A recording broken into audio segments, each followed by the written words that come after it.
Saudara-saudara yang kekasih dalam Tuhan kita Yesus Kristus, pada kesempatan ini kita akan membahas tentang perkataan iman. Ya. Di banyak gereja, terutama gereja Pentakosta Karismatik, itu mengajarkan kalau perkataan manusia itu atau perkataan kita itu adalah mempunyai kuasa. Ya. Jadi kalau kita ucapkan, kita perkatakan dengan iman, itu akan terjadi. Kalau kita ingin sukses, kita perkatakan itu setiap hari dengan iman, maka itu akan terjadi seperti itu. Ya. Mengenai perkataan iman ini, apakah sesuai dengan ajarannya firman Tuhan gitu ya? Nanti kita akan lihat. Perkataan iman itu sendiri kalau kita terjemahkan ke bahasa Inggris itu adalah word of faith. Ya. Di mana kita teringat dengan movement, pergerakan dinamakan dengan word of faith movement. Itu suatu pergerakan di dalam gereja-gereja Kristen. Jadi mereka tidak menamakan itu suatu doktrin, tapi mereka menamakan itu movement. Jadi mereka bisa merambah ke semua gereja tanpa denominasi apapun ya, tanpa terikat oleh denominasi apapun. Jadi mereka mengatakan ini, tapi kalau menurut saya ini adalah suatu doktrin. Jadi doktrinnya Pentakosta Karismatik. Mereka mengatakan word of faith movement. Kalau kita lihat kita telusuri ya, kita buka di Wikipedia, apa itu disebut dengan word of faith. Kalau kita lihat di Wikipedia, saya menggunakan Wikipedia bahasa Inggris di sini ya, karena bahasa Indonesianya kurang jelas, tidak detail ya.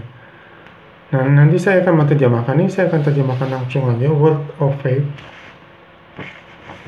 atau perkataan iman adalah suatu pergerakan Kristen yang mendunia, yang mengajarkan kalau orang Kristen itu bisa mempunyai kemampuan untuk memperoleh kuasa iman dari apa yang kita katakan. Ajaran ini dapat dijumpai di radio, internet, TV, dan di banyak aliran karismatik dan komunitas-komunitasnya. Pergerakan ini menolak kemiskinan dan sakit penyakit atau penderitaan badan, karena ini semua menjadi penghambat hidup yang sesuai dengan Tuhan dan memuliakan Tuhan. Jadi orang Kristen itu kalau kemiskinan dan sakit penyakit atau penderitaan badan, itu ada sebagai penghambat buat mereka untuk memuliakan Tuhan. Ya, dikatakan di sini. Ini mengajarkan bahwa keselamatan yang dimenangkan oleh Tuhan Yesus di kayu salib sudah termasuk dengan kekayaan dan kemakmuran untuk orang percaya. Gitu ya. Jadi kalau kita diselamatkan, kita mempunyai hak untuk kaya, makmur, bahkan sehat, gitu ya. Nanti kita akan lihat apakah ajaran ini sesuai dengan firman Tuhan atau tidak. Ya. Kalau kita turun ke bawah lagi, kita lihat pengajarannya. Di sini teachings, pengajarannya. Yang membedakan ajaran word of faith adalah mereka yang dekat dengan Tuhan atau mempunyai hubungan khusus dengan Tuhan, maksudnya itu ya, bisa mendapatkan kesembuhan baik secara jasmani maupun rohani, keuangan, hubungan, dan atau kemakmuran. Jadi orang percaya itu disarankan untuk mengatakan apa saja yang diingininya di dalam janji dan ketentuan dari Alkitab sebagai peneguhan oleh Tuhan dari rencana dan tujuannya. Mereka percaya bahwa inilah yang dimaksud dengan Tuhan ayat di Markus 11 ayat 22 sampai dengan 24. Nanti kita lihat ya, apakah ini yang dimaksud dengan Markus 11 ayat 22-24. Orang percaya bisa mendapatkan apa saja yang mereka katakan di dalam doa mereka dengan iman. Ya. Dan di sini juga dikatakan bahwa word of faith itu sendiri berasal dari firman Tuhan, yaitu Roma 10 ayat 8 yang mengatakan itulah firman iman. Firman iman di sini disebut dengan bahasa Inggrisnya yaitu word of faith. Tapi mereka nggak pernah baca selanjutnya ya. Itulah yang disebut dengan firman iman yang kami beritakan, itu yang tertera di Roma 10 ayat 8. Firman iman yang kami beritakan itu emang apa? Kalau bukan firman Tuhan yang ada di Alkitab. Bukan perkataan kita, bukan perkataan iman kita. Nah, kalau kita lihat di sini ke atas ya, kita ke atas lagi, balik ini di sini disebut Christian movement. Nah, Kalau kita buka Christian movement ini, apa sih dimaksud dengan Christian movement? Di sini ditulis Christian movement adalah sebuah penafsiran teologi, politik atau filsafat Kristen yang tidak terikat oleh denominasi tertentu. Ingat ya, di sini dikatakan bahwa sebuah penafsiran teologi. Ya. Memang penafsiran teologi apa kalau bukan doktrin? Ya. Mereka tidak mau menyebut ini adalah suatu doktrin yang baru. Ini adalah suatu movement, pergerakan, supaya mereka bisa merambah gereja-gereja yang tanpa terikat dengan denominasi. Ya. Mereka ingin merambah semua orang Kristen untuk menyesatkan domba-domba Tuhan. Kalau kita lihat videonya, ini dikonfirmasi juga oleh pendeta Indonesia, ya, yaitu pendeta Gilbert dan pendeta Insinyur Niko. Kalau kita lihat videonya, dan ini bukan doktrin baru, tapi ini kegerakan yang Tuhan sedang kerjakan. Ya. Kegerakan pencurahan Roh Kudus. Luar. Kita lihat sendiri ya. Kalau pendeta Gilbert ini mengatakan di depannya Pak Insinyur Niko, pendeta, dia mengatakan bahwa ini adalah bukan suatu pergerakan, ini adalah bukan suatu doktrin yang baru, ini adalah suatu pergerakan. Jadi cara mereka itu memang seperti itu. Ya. Kalau dibilang doktrin yang baru atau doktrin itu hanya berlaku untuk Pentakosta karismatik. Tapi kalau hanya dikatakan movement atau pergerakan, jadi semua orang Kristen itu tidak terikat denominasi manapun bisa menggunakan pergerakan ini, percaya dengan pergerakan ini. Ya, hati-hati ya. Mereka memelintir semua perkataan-perkataan ya. Arti-arti yang sebenarnya sehingga secara manusia itu bisa dimanipulasi otak kita sehingga kita mau percaya dengan hal-hal semacam ini. Ya, kita harus pintar ya. Kita harus menggunakan logika kita. Harus pintar supaya kita bisa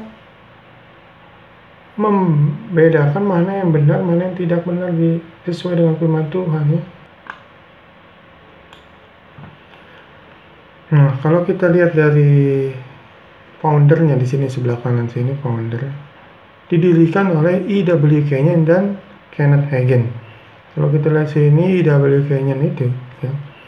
E.W. Kenyon hidup dari tahun 1867 sampai dengan 1948. Dia adalah seorang pastor ya, seorang pendeta di Baptist Church, dan dia juga mendirikan pendidikan teologi, yaitu namanya Bethel Bible Institute di Massachusetts. Nah, di sini kalau kita lihat Kenneth Hagin itu adalah seorang pendeta Amerika juga. Dia adalah pencetus Word of Faith Movement. Jadi Kenneth Hagin, asalnya dari Kenneth Hagin ini yang mencetuskan pertama kali mengenai Word of Faith ini, Word of Faith Movement ini. Jadi dia juga sebagai pendeta yaitu dikenal dengan Prosperity Gospel.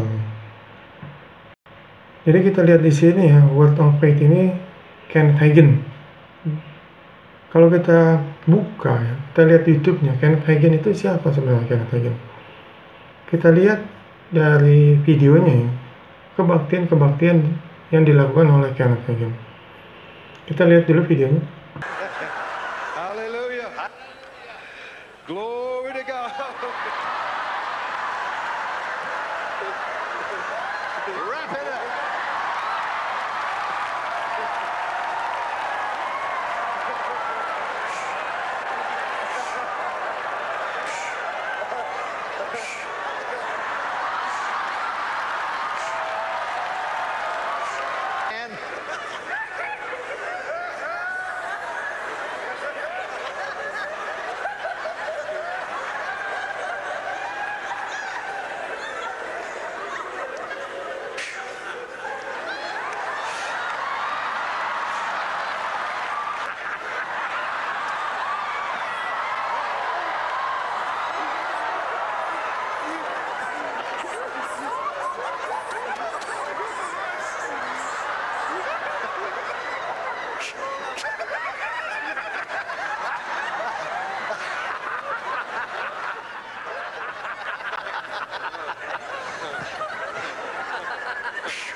Kalau kita lihat di sini ya, kalau menurut saya ini adalah sesuatu yang uh, mereka ini adalah pencemooh Roh Kudus ya, pencemooh Kristus.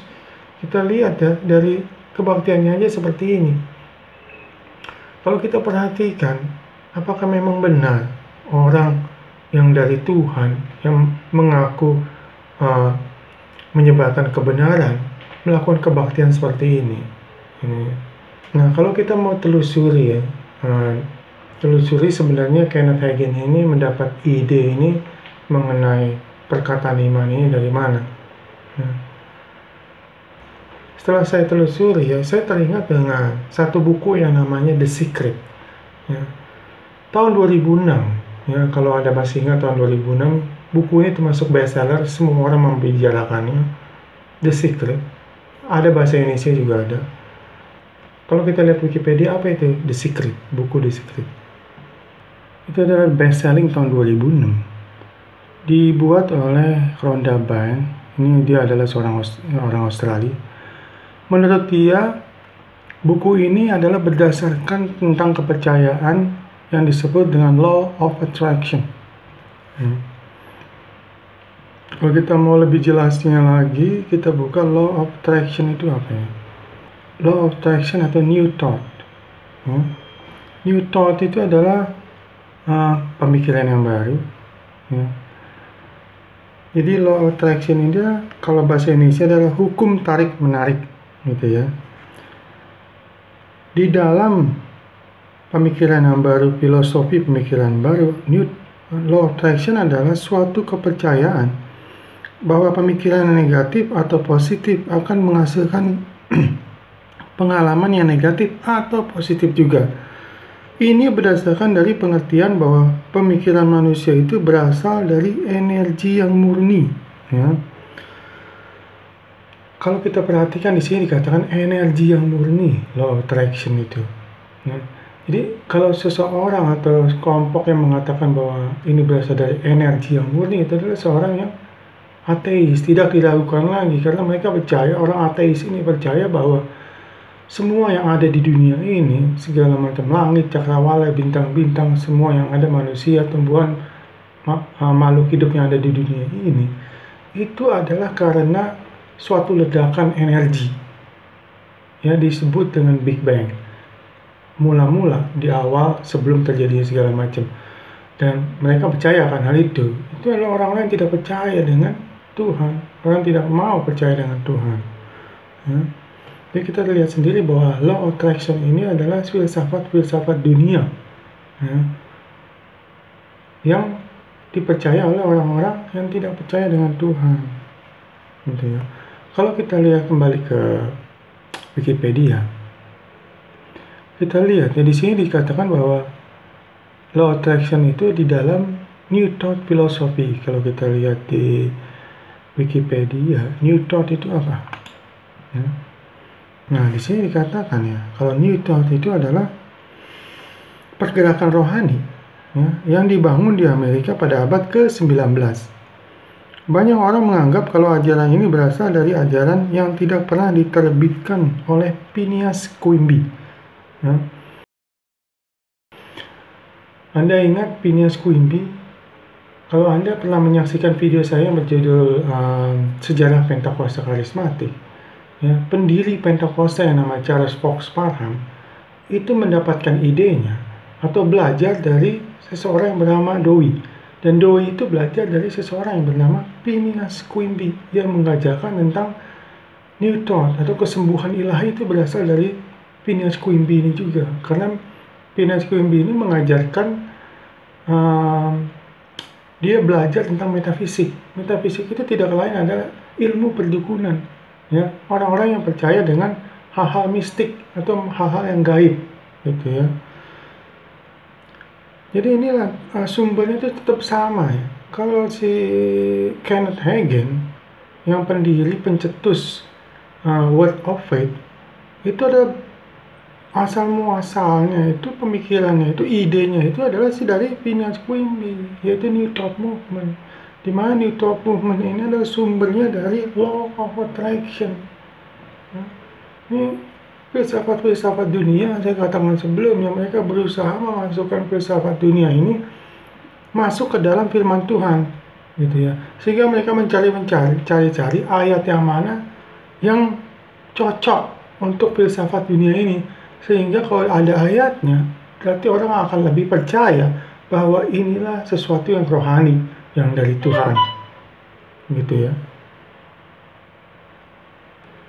Jadi kalau di Indonesia, ya, bagaimana di Indonesia dengan ajaran ini mengenai yang disebut word of faith ini, atau perkataan iman ini. Nah, di Indonesia mereka juga percaya akan hal ini. Kalau menurut saya mereka hanya menelan bulat-bulat apa yang ada di Amerika itu, ditelan bulat-bulat oleh mereka ini sehingga diajarkan hal yang sama.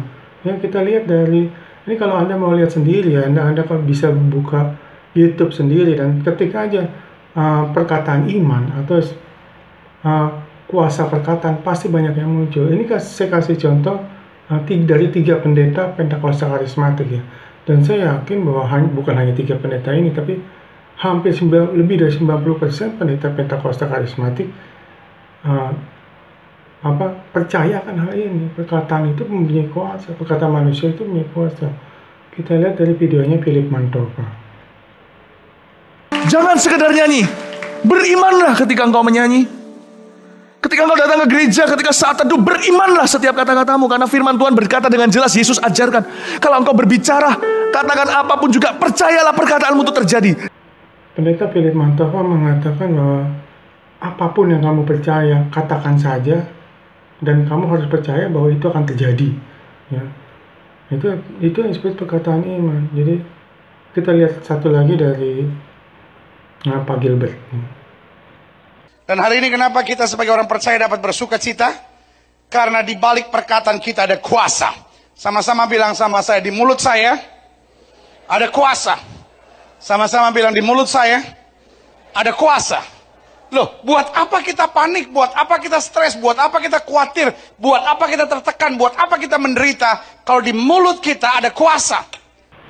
Jadi kalau kita dengar Pak Gilbert juga ya, dia mengatakan bahwa di balik kata-kata kita, di balik bibir kita, di balik ucapan kita itu ada kuasa. Ya.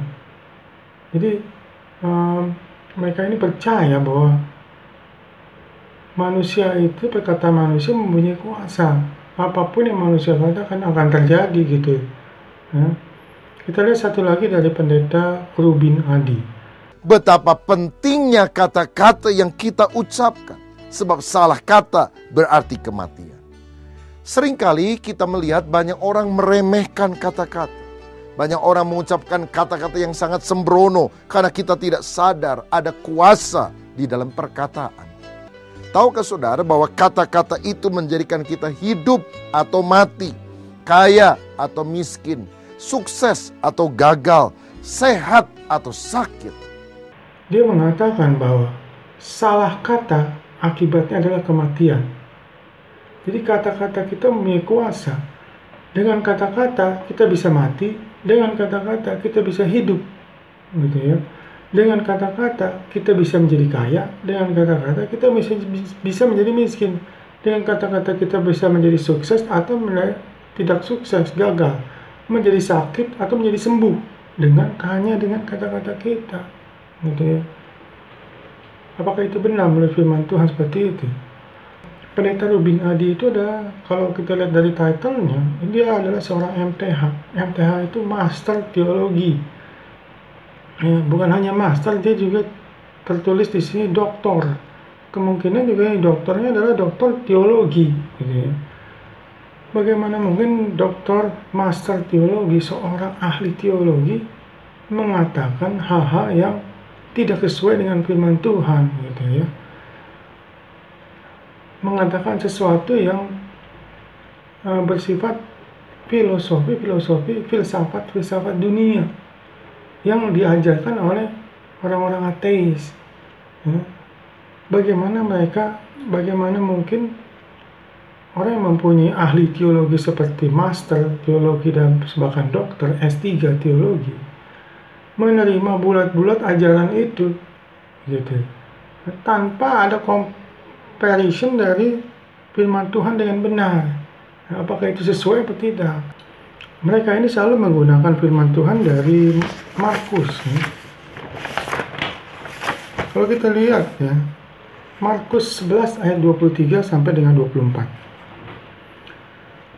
Aku berkata kepadamu, sesungguhnya barang siapa berkata kepada gunung ini, beranjaklah dan tercampaklah ke dalam laut, asal tidak bimbang hatinya, tetapi percaya bahwa apa yang dikatakannya itu akan terjadi, maka hal itu akan terjadi baginya.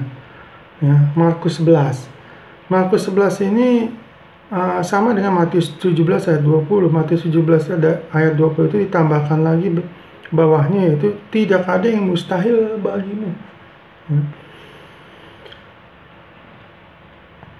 Dan ayat-ayat ini hampir sama juga dengan kalau kita mau buka di Matius 7 ayat 7 sampai dengan 11. Mintalah, ini mengenai hal pengabulan doa. Mintalah maka akan diberikan kepadamu. Carilah maka kamu akan mendapat. Ketoklah maka pintu akan dibukakan bagimu. Ayat yang ke-9 kita baca. Adakah seseorang daripadamu yang memberi batu kepada anaknya jika ia minta roti, atau memberi ular jika ia meminta ikan? Jadi jika kamu yang jahat tahu memberi pemberian yang baik kepada anak-anakmu, apalagi Bapamu yang di surga. Gitu ya. Jadi mereka menggunakan ayat-ayat ini untuk mengatakan bahwa filsafat semacam law of attraction atau word of faith itu adalah memang sesuai dengan firman Tuhan.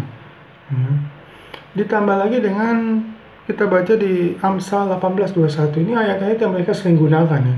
Nanti saya akan jelaskan apakah benar ayat-ayat ini mengandung arti yang sedemikian. Amsal 18 ayat 21, hidup dan mati dikuasai lidah. Siapa suka menggemakannya akan memakan buahnya. Hidup dan mati dikuasai lidah. Kalau kita hanya baca satu ayat ini, kemungkinan, benar juga ya, hidup dan mati kita dikuasai oleh lidah. Jadi dengan perkataan kita bisa hidup, dengan perkataan kita bisa mati, begitu ya. Bisa kaya dan bisa miskin, gitu.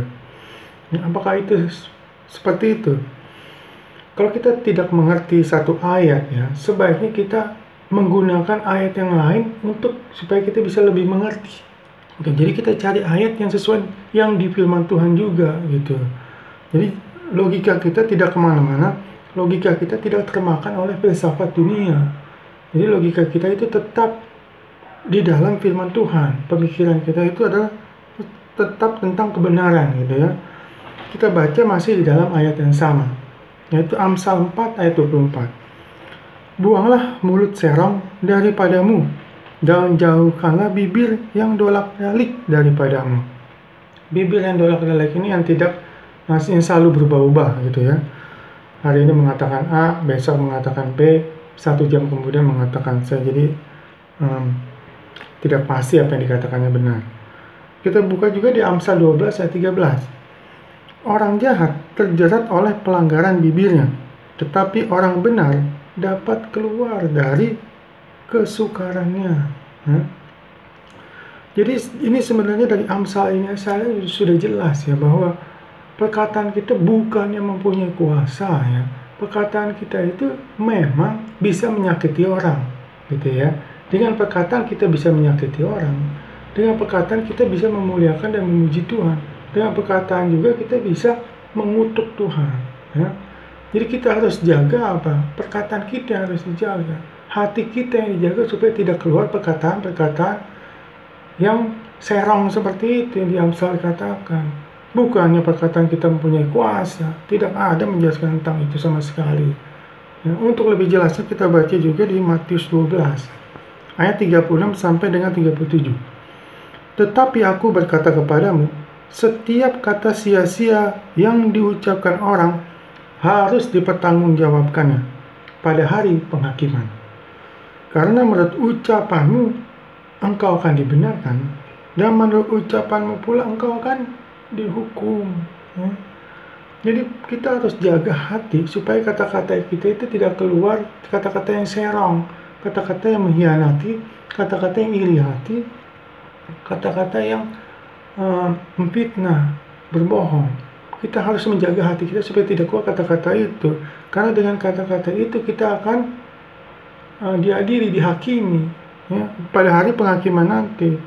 Karena dari ucapan itu sesuai dengan Matius kita akan dibenarkan, atau dari ucapan itu kita akan dihukum. Itu maksudnya Amsal 18:21, hidup dan mati dikuasai oleh lidah, ya, maksudnya itu bahwa kita dengan perkataan kita bisa dihukum, dengan perkataan kita bisa dibenarkan. Bukannya perkataan kita mempunyai kuasa hidup dan mati, tidak sama sekali. Saya juga heran ini, bukannya saya mendiskreditkan seorang pendeta dengan title master teologi, bahkan dokter teologi, bukan. Tapi emang kenyataannya seperti ini gitu, ya. Saya yakin dia mengerti gitu, dia mengerti akan pembahasan ini, tapi kemungkinan besar bahwa tidak mau memberitakan hal-hal yang benar gitu, ya. Bagaimana mungkin seorang ahli teologi tidak mengerti akan mentafsirkan tentang firman Tuhan? Mereka belajar untuk ini. Pasti mereka mempunyai agenda-agenda tersendiri di balik ini semua. Nah, bagaimana kita sebagai orang Kristen yang disebut di Markus itu mintalah apa saja, ya. Disebut di sini di Markus, tidak ada yang mustahil bagimu, bahkan engkau bisa memindahkan gunung. Gitu. Apakah ini yang kita harus lakukan? Ya. Coba kita baca di Yohanes 14 ayat 13-14. Dan apa juga yang kamu minta dalam namaku, aku akan melakukannya, supaya Bapa dipermuliakan di dalam Anak. Ya, sama yang dari tadi ya, Matius sama Markus 11. Jika kamu meminta sesuatu kepadaku dalam namaku, aku akan melakukannya. Ya, sini sama juga dikatakan Yohanes 14 ya. Jika kamu meminta sesuatu, teman di sini lebih dijelaskan lagi. Jika kamu meminta sesuatu kepadaku dalam namaku, ya, caranya itu meminta sesuatu di dalam nama Tuhan. Aku akan melakukannya. Ya. Jadi apakah kalau kita berdoa kita akhiri dengan di dalam nama Tuhan Yesus Kristus pasti dikabulkan? Tidak juga, ya. Kelihatannya seperti itu ya, tapi ada ayat yang menjelaskannya. Masih di Yohanes juga, ya, yang membuat buku tentang Yohanes dan 1 Yohanes, 2 Yohanes, 3 Yohanes ya. Kita buka juga di 1 Yohanes 5 ayat 14. Dan inilah keberanian percaya kita kepadanya, yaitu bahwa ia mengabulkan doa kita. Jikalau kita meminta sesuatu kepadanya menurut kehendaknya. Ya. Jadi di dalam namaku itu maksudnya menurut kehendak Tuhan. Jadi kalau kita minta sesuatu yang menurut kehendak Tuhan pasti dikabulkan, tidak mungkin tidak. Ya. Jadi apakah kehendak Tuhan itu, apakah kita mempunyai rumah baru, rumah yang lebih besar, mobil baru, mobil yang lebih baru, udah punya mobil minta lagi mobil yang lebih baru, motor baru, ya, kesuksesan proyek-proyek yang baru, ya. Semua tentang jasmani keduniawian kita selama kita hidup di dunia ini, ya. Apakah itu yang bisa kita minta pada Tuhan? Apakah itu janji Tuhan? Gitu ya. Apakah itu kehendak Tuhan? Kalau kita baca di Matius 6 ayat 19, janganlah kamu mengumpulkan harta di bumi.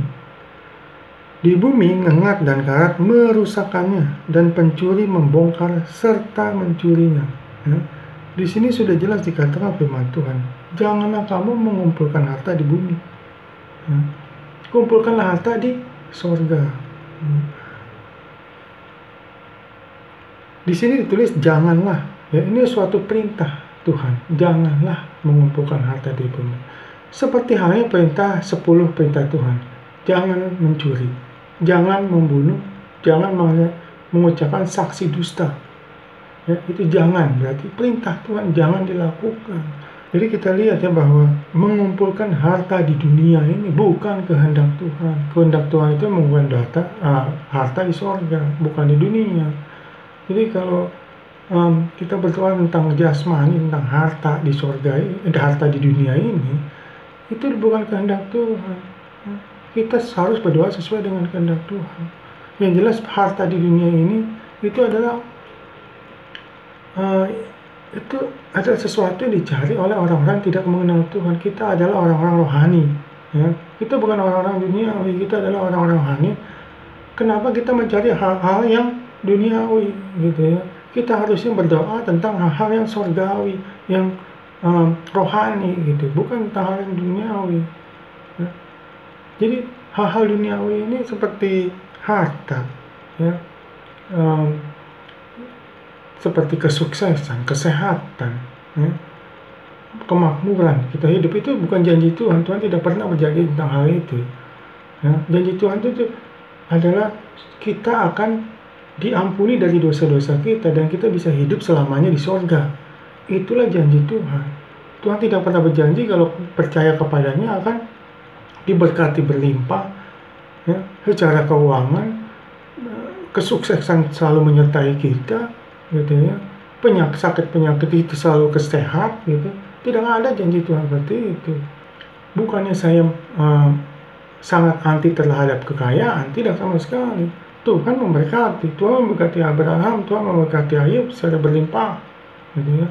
Tuhan memberkati, Tuhan bisa memberkati siapapun yang Dia mau. Tapi bukan itu yang kita cari, bukan itu motivasi kita untuk percaya pada Tuhan. Kita mempercaya pada Tuhan, kita sudah percaya pada Tuhan, dan kita sudah meninggalkan kehidupan jasmani kita. Sekarang kita meminta sesuatu setelah percaya, kita meminta sesuatu duniawi, gitu. Apakah itu kehendak Tuhan? Ya jelas bukan, gitu ya. Kalau kita baca di Anda ingat suatu cerita tentang pada saat di padang gurun, ya, Tuhan Yesus dicobai oleh iblis. Kita lihat di Matius 4 ayat yang ke-8, baca. Kerajaan dunia, ya, kerajaan dunia dan segala kemegahannya akan kuberikan kepadamu jika engkau sujud menyembahku, gitu ya, dikatakan. Kerajaan dunia, ini iblis yang mengatakan. Kerajaan dunia dan segala kemegahannya. Kemegahannya apa? Segala macam kekayaannya di dunia ini. Ya. Itu adalah janji siapa? Janji siapa kalau bukan? Itu adalah janji iblis. Kekayaan dunia dan segala kemegahannya. Bukan janji Tuhan. Di dalam Matius 6, ya, apa yang kita butuhkan di dunia ini, ya, Tuhan katakan apa? Jangan kamu khawatir. Ini juga disebut dengan jangan, ya. Ini suatu perintah, seperti 10 perintah Tuhan. Jangan dilakukan.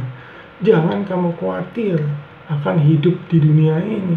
Apa yang kamu butuhkan, makanan dan minuman. Apa yang kamu butuhkan di dunia ini, termasuk rumah dan segalanya, kesuksesan, kesehatan. Apa yang kamu butuhkan di dunia ini, jangan kamu khawatir. Ya. Kalau kita sudah tahu, kita beriman bahwa jangan kamu khawatir, jangan kamu khawatir, buat apa kita berdoa lagi? Sebelum kita berdoa mengenai itu juga Tuhan sudah tahu apa kebutuhan kita di dunia ini. Jadi hal itu tidak perlu didoakan, ya. Jadi apa yang kita mesti doakan sebagai orang Kristen? Kita harus mendoakan yang rohani. Kita harus memperkatakan perkataan-perkataan rohani yang sesuai dengan firman Tuhan. Seperti berikan kami kekuatan supaya kami lebih mengerti tentang firman Tuhan. Berikan kami hikmat dan kebenaran supaya kami mengerti tentang kebenaran firman Tuhan, gitu. Supaya berikan kami kasih, pengharapan dan iman yang lebih besar lagi. Itu yang perlu kita doakan. Soal kerohanian. Jadi kita jangan terlalu banyak memikirkan hal-hal yang ada di dunia ini, tapi pikirkanlah hal-hal yang di surga. Hal-hal rohani harus kita pikirkan.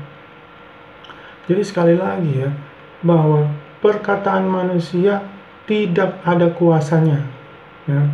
Walaupun banyak orang juga mengatakan bahwa darah Yesus, di dalam nama Yesus, darah Yesus, darah Yesus sendiri itu sudah tercurahkan di kayu salib untuk menebus dosa manusia. Itulah keajaibannya, itulah kuasanya.